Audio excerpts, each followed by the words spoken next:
For the first time in decades, a small African nation told the United Nations to pack up and get out. No courtesy, no backdoor meetings. Just three cold Latin words that slammed through marble walls like a gunshot persona non grata. In New York, the UN flag still flutters above glass towers where powerful people trade speeches about peace and human rights. But in Ouagadougou, where the earth is still stained with the blood of sons and brothers, that same flag no longer means justice. It means judgment passed down by strangers onto graves that haven't even settled. And on August 18, 2025, something snapped. Burkina Faso stood up. Captain Ibrahim Traoré didn't ask for a hearing. He didn't call a press conference. His government simply said, no more. No more insults dressed as diplomacy. No more lectures from people who don't bleed here. No more pretending our soldiers are no different than the butchers we fight. That was the day a new Africa stepped forward. Not to beg, but to break the silence. Was it dangerous? Maybe. Was it desperate? No. It was dignity. Raw. Unapologetic. Loud enough to rattle the bones of the old world. And the world didn't know how to respond. But across the Sahel they did. In villages, in cities, in dusty roads, where news travels faster than aid, the message was clear. This was the sound of a people standing. And they were done kneeling. Stay with us and see how God carries this story forward. Because this is not the story of one person or of one nation. It is the story of an entire continent reclaiming its voice. Subscribe and raise your voice for an Africa that stands tall and rise. If your heart says yes, type it loud in the comments. United Africa forever. Amen.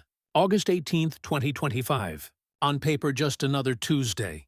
But if you were in Ouagadougou, it was anything but ordinary.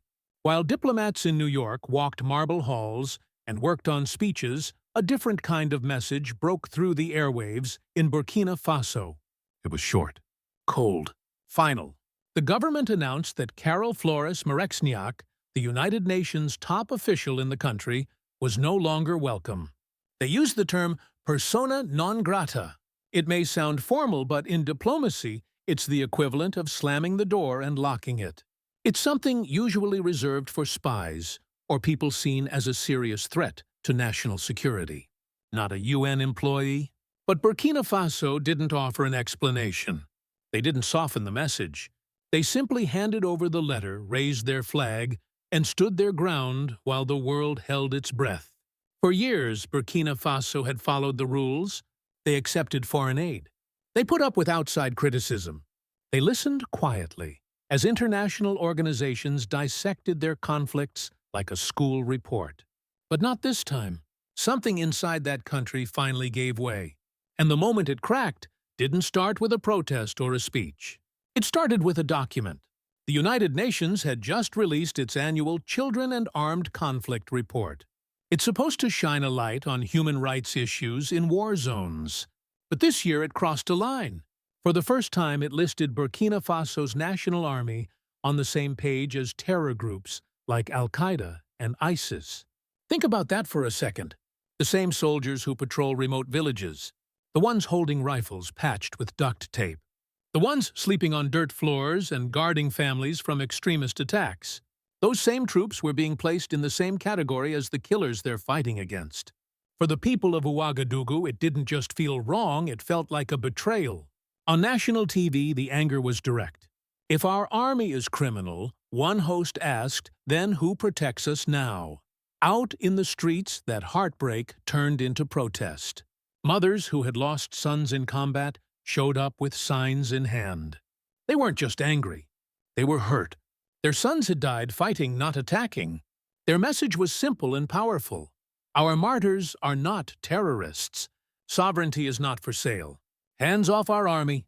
What the world saw as a policy debate, they felt as something far more personal. To them, this wasn't about statistics. It was about dignity. And it was about sacrifice. The government didn't wait. Captain Ibrahim Traoré didn't appear in a suit, and he didn't stand behind a podium. He spoke as a soldier, calm, clear, with the look of someone who had seen real combat. He looked into the camera and said these words, To compare our soldiers who fall on the front lines with those who slaughter innocents is an obscenity. It is an insult not just to the army, but to the Burkinabè people. He didn't yell. He didn't flinch. He simply drew a line. Within hours, the expulsion order was made official. No second chances. No backroom deals. The message was final. Marexniak had to leave the country. In that moment, Burkina Faso had just changed the rules. Around the world, diplomats were stunned. Some called it reckless. Others said it was political suicide. But back in Ouagadougou, people were in the streets and they weren't protesting. They were dancing, not because they were defiant, but because for the first time in a long time they felt respected. An old man, a retired schoolteacher now turned activist, put it this way: "We may be poor, but we are not voiceless. And today we spoke." That moment meant more than any memo or press release ever could. Because Burkina Faso wasn't just reacting to a report. They were sending a message to the world: we are not invisible. We are not numbers. And we will not be spoken about like we don't exist. From New York to Nairobi, the ripple effect began. The question was no longer, will they really do it? That had already been answered. The new question was this: what happens now when a small African nation stands on its own and says, "We're done bowing our heads"? This wasn't about money, and it wasn't about politics. This was about dignity.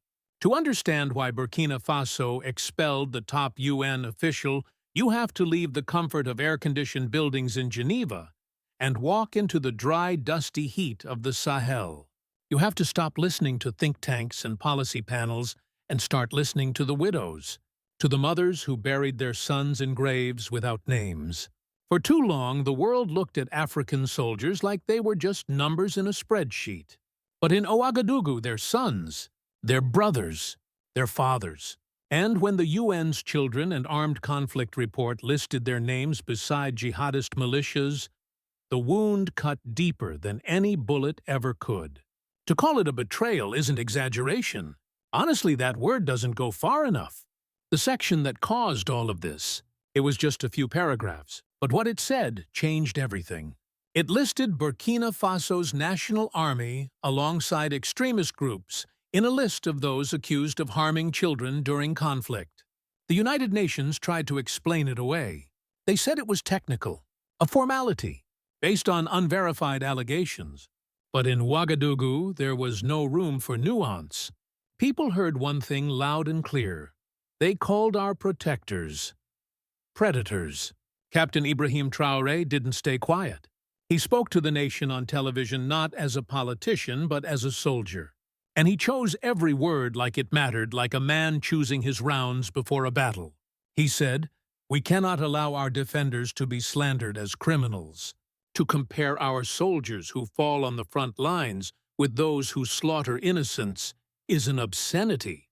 It is an insult not just to the army, but to the Burkinabè people."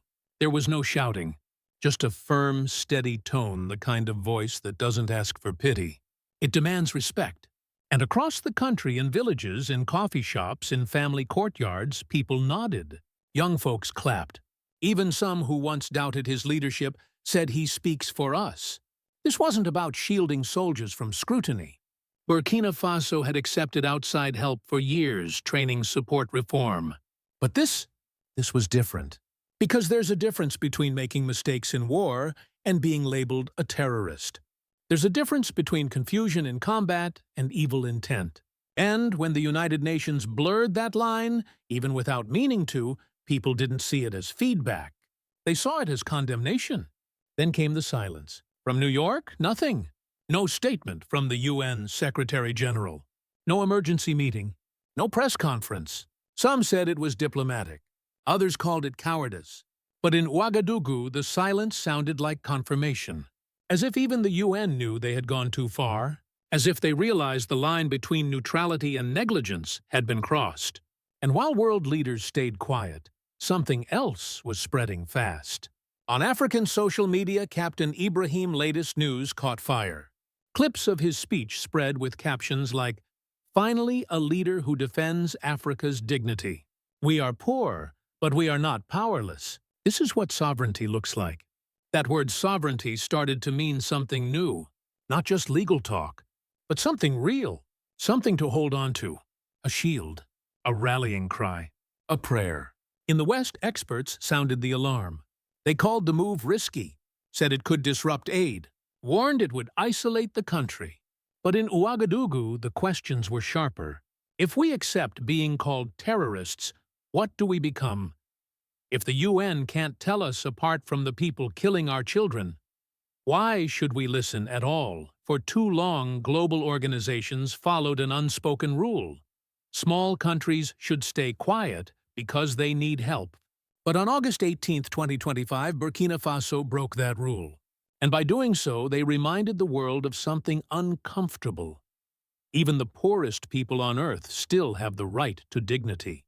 There's a war in the Sahel, a real one, with bullets burned out trucks and graves dug by hand. Over 10,000 killed in the last 5 years. Entire villages emptied, and every week a soldier doesn't come home. But there's another war one that doesn't make headlines but shapes them. It's the war over the story. Who gets to tell it? Who gets to decide who's defending their country? And who gets branded the threat? In Ouagadougou, you hear real gunfire. You see soldiers sleeping on the floor with rifles for pillows. You meet parents who hand over their last meal to the man guarding their town.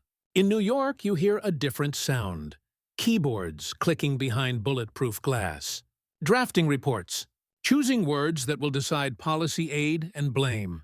And too often it's the words, not the truth, that win. That UN report wasn't just paperwork. It was a verdict written thousands of miles away by people who never set foot in the region. And what it said, or even what it implied, blurred the line between defenders and destroyers. It didn't matter that it used cautious phrases like possible violations or under investigation, because by the time the press release went out, the damage was done. The story was locked in, and Burkina Faso, a nation still digging graves, was cast as the criminal. To Captain Ibrahim Traoré and his government, this wasn't just unfair. It was a betrayal. They want to write our pain in their language, one official said. They want our blood to fit their footnotes. Those weren't metaphors. They were facts coming from a nation that's tired of being misrepresented, misjudged, and spoken over. Every soldier in Djibokaya and Gorom read that report and asked the same question: did they even see us? Did they see the men who fight without drones, without helicopters, without medevac? Did they see the female medics who treat civilians in the morning and carry rifles by nightfall? Did they see the young men who joined not for power, but because their home village no longer had police? No protection, no choice. No, all they saw was a checkbox, a footnote, a category in a Geneva spreadsheet. But this moment, the expulsion of the UN's top official was never just about a single report.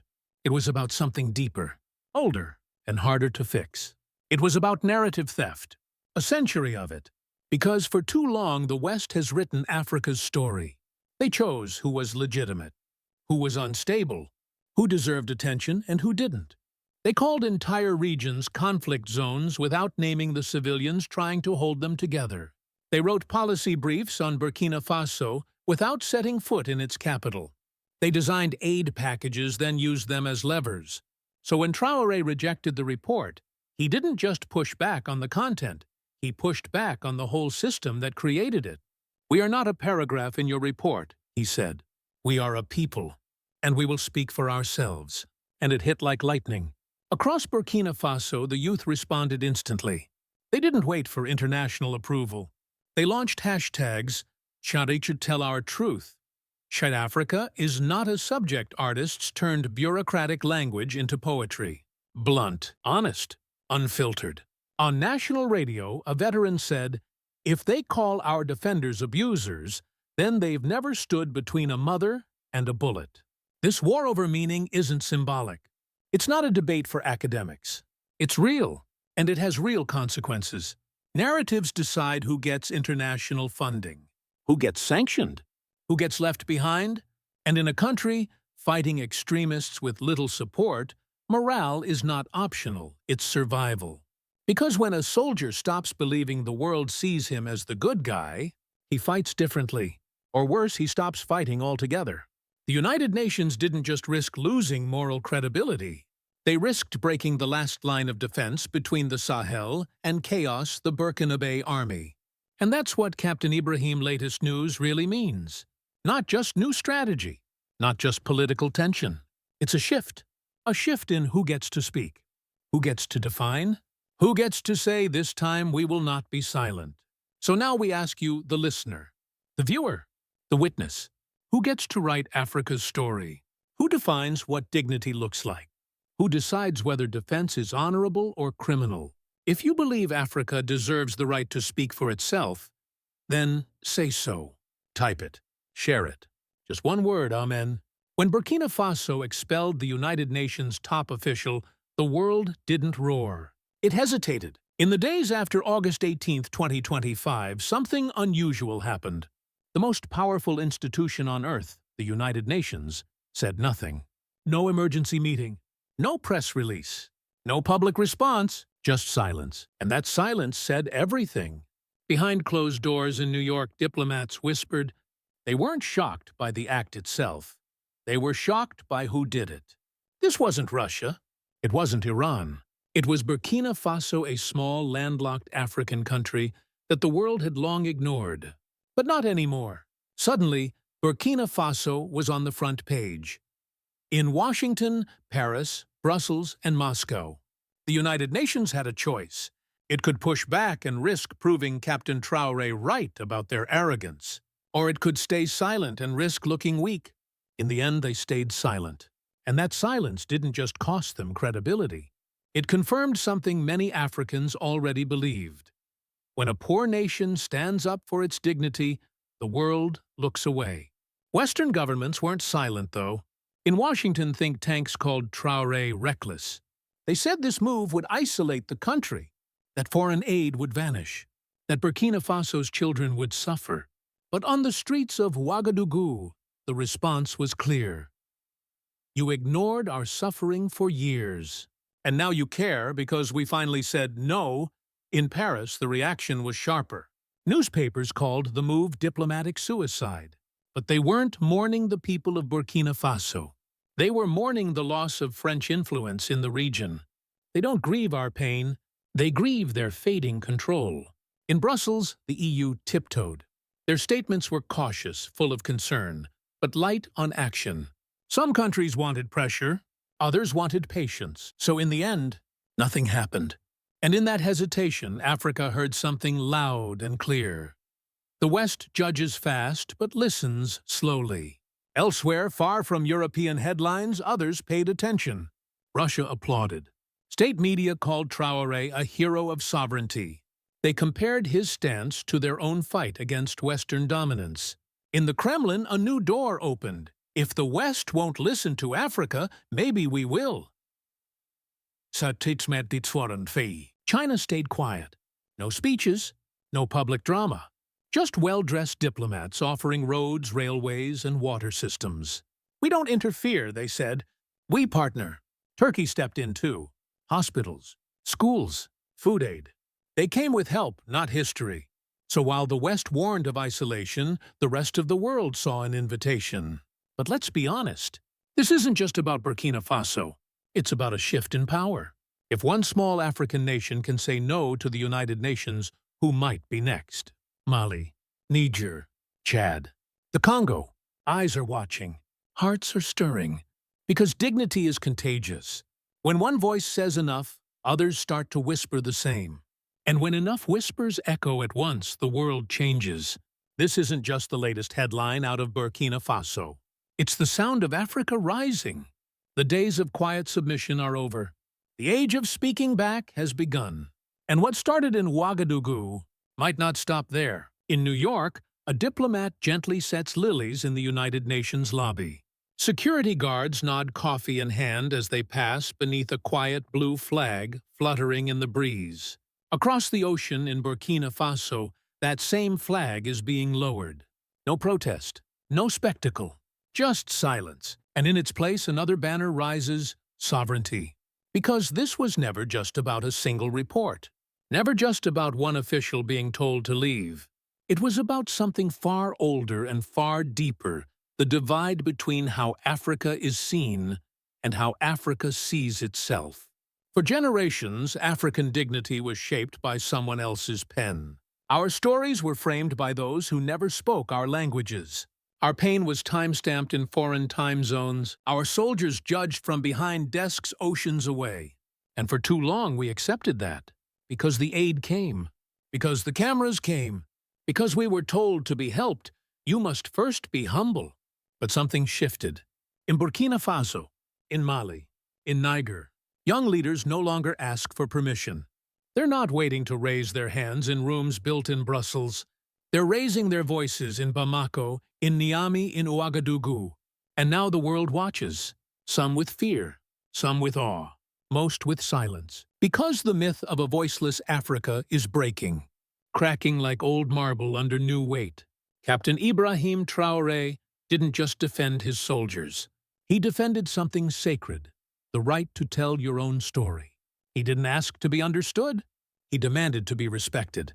And in doing so, he lit a fire many thought long cold, the African refusal to be defined. This isn't arrogance. This is awakening, and its echoes stretch far beyond Ouagadougou. In Ethiopia, where policies once bent for foreign donors, quiet resistance grows. In the DRC, where soldiers bleed while European think tanks hold debates, fists tighten. In Zimbabwe, in Togo, in Guinea, the whispers rise. Sovereignty first. Because the truth is simple, colonialism never really left. It just changed its flag. And now, that flag is being questioned. To some, this is dangerous. To others, it's freedom. But to those who remember, to Africans over 60, who tasted independence firsthand, who remember Nkrumah calling for unity, Sankara daring to dream, Lumumba dying with dignity on his lips, this moment doesn't feel new. It feels like a turning point. So what now? Burkina Faso has drawn a line in the dust, and behind them stands a continent, bruised, yes, but finally awake. Will aid be cut? Maybe. Will pressure come? Absolutely. But something bigger has been released. A generation that no longer bows even when it bleeds. What if sovereignty isn't just a slogan, but a survival instinct? What if dignity was never a luxury, but something we were all born with? And what if this moment, this refusal, this bold act of standing tall, isn't the end, but the beginning of a new African century? Think about it. In New York, the blue flag of the United Nations still flutters atop its marble tower. Security guards patrol the hallways. Committees meet. Resolutions are drafted. Business as usual. But in Ouagadougou, something shifted. That same blue flag, once raised as a symbol of order, was lowered. Not torn, not trampled. Just lowered deliberately, quietly. And in its place, no outsider's emblem, no borrowed authority, just Burkina Faso standing tall, dust-covered, unshaken, and utterly unbending. On August 18, 2025, a country that the world barely watched looked directly into the eyes of power and said, "Our dignity is not negotiable." There were no fireworks, no parade, just a stillness and a clarity known only to those who've suffered without recognition, who've buried sons, who've run from gunfire, who've stood against death with no one watching. This was never just politics. This wasn't about diplomacy. It was a spiritual stand. A generation rising not to demand favors, but to reclaim the one thing no one should ever have to ask for: respect. You can write your reports about us, but you will not write over us. You can offer aid, but you will not charge us with shame. Across Africa, that message is echoing. In border towns, in capital cities, in classrooms and street corners, in places where no cameras go, but the spirit runs strong. Some call it reckless, others call it dangerous. But many, especially the old, the honest, the brave, call it something else, divine. Because whether you see risk or resurrection, you cannot ignore the sound Africa is speaking. Not with apologies, but with declarations. And the world has two choices: listen or be left behind. But it's also the story of Burkina Faso. And more than that, it's a call across the continent. A voice that says we are no longer waiting to be defined. So now we ask you, if your sons were buried without names, if your defenders were labeled as criminals, if the world stayed silent while your dignity was stripped away, would you still stay quiet? Type your answer below. Just one word. Respect. Justice. Dignity. To stand tall when it's easier to bow. The headlines about Captain Ibrahim will change tomorrow. But one thing will remain. The dignity of Africa is not up for negotiation. Say it loud in the comments, Africa rise. God bless Africa and Burkina Faso. Don't let silence erase our voice. Amen. Every comment is a reminder that we're still here, that justice still stands, and it cannot be erased. Because Africa is not just catching up. We are building our own systems from the smallest acts on our own terms. Thank you for standing with us here. We'll see you in the next chapter. A chapter they wanted hidden, but we will never let that happen.